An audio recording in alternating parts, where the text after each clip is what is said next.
시청자 여러분 안녕하십니까? 김규리입니다. 안녕하십니까? 강지원입니다. 북아프리카 모로코를 강타한 지진으로 인한 희생자가 2,100명을 넘어섰습니다. 2,400여 명이 넘는 부상자 가운데 크게 다친 사람도 많아 희생자가 더 늘어날 가능성이 높습니다. 인명구조의 골든타임이라 불리는 72시간이 얼마 남지 않은 가운데 필사의 구조 작업이 이어지고 있습니다. 내년 4월에 있을 총선을 앞두고 여야가 이미지 쇄신을 시작합니다. 국민의힘과 더불어민주당은 당이 추구하는 가치와 이념을 반영한 공식 로고 변경에 착수하고 있다고 전했습니다. 검찰이 쌍방울그룹 대북 송금 의혹으로 조사를 받은 더불어민주당 이재명 대표에게 12일 재소환을 통보했습니다.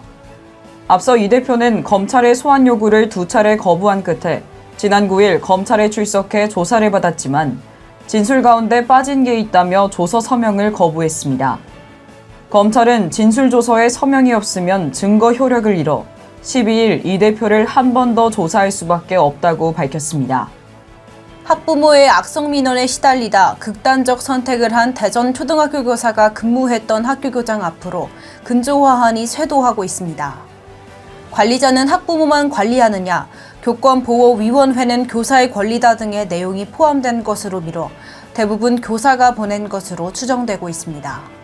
국민권익위가 지난 7년 동안 선거관리위원회에서 채용비리 353건이 적발됐다고 밝혔습니다. 권익위는 적발된 채용비리 중 312건을 수사 의뢰하고 채용 관련자 28명을 고발하기로 했습니다. 권익위는 수사기관의 수사를 통해 가족 특혜 또는 부정 청탁 여부 등 사실관계 규명이 필요하다고 설명했습니다. 지난 6일 수상한 가방을 들고 자신의 택시에 탄 승객을 의심한 택시기사의 기지로 보이스피싱 피해를 막을 수 있었습니다. 승객의 가방 안에는 현금 2천만 원이 들어있었는데 경찰 조사 결과 보이스피싱 조직 지시를 받고 현금을 수거했던 것으로 드러났습니다.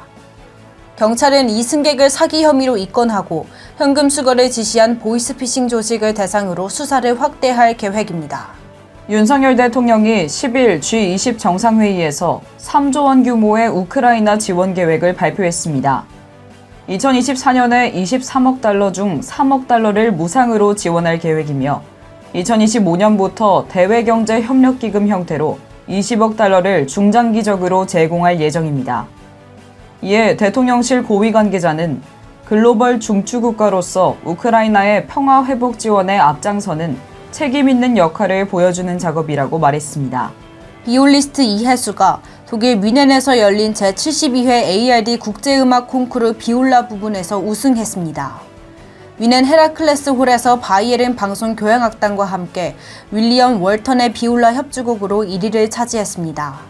이혜수는 기나긴 여정이었지만 대회를 무사히 마무리할 수 있어서 감사하다는 소감을 밝혔습니다. 서울시가 내년 1월부터 한 달에 6만 5천 원을 내면 대중교통을 무제한으로 이용할 수 있는 기후동행카드를 시범 운영한다고 밝혔습니다. 기후동행카드는 3천 원의 실물카드 구매 후 충전하거나 스마트폰 앱을 통해 이용 가능합니다. 이용 가능한 대중교통은 서울 시내에서 타고 내리는 지하철과 버스, 공공자전거 따릉이이며 향후 한강 리버버스 등 차세대 친환경 교통수단까지 확대할 계획입니다. 많은 사람이 재능의 부족보다 경험의 부족으로 실패한다. 미국의 복음 전도자 빌리 선데이가 한 말이죠. 네, 맛 좋은 술을 만들기 위해선 숙성의 시간이 필요한 것처럼 우리의 삶도 자신의 것으로 숙성시키는 시간이 있어야 빛을 발할 수 있습니다. 두렵다고 아무것도 하지 않으면 아무 일도 일어나지 않습니다. 도전하는 것에 두려워하지 마세요. 우리의 삶은 경험의 연속, 경험 그 자체니까요.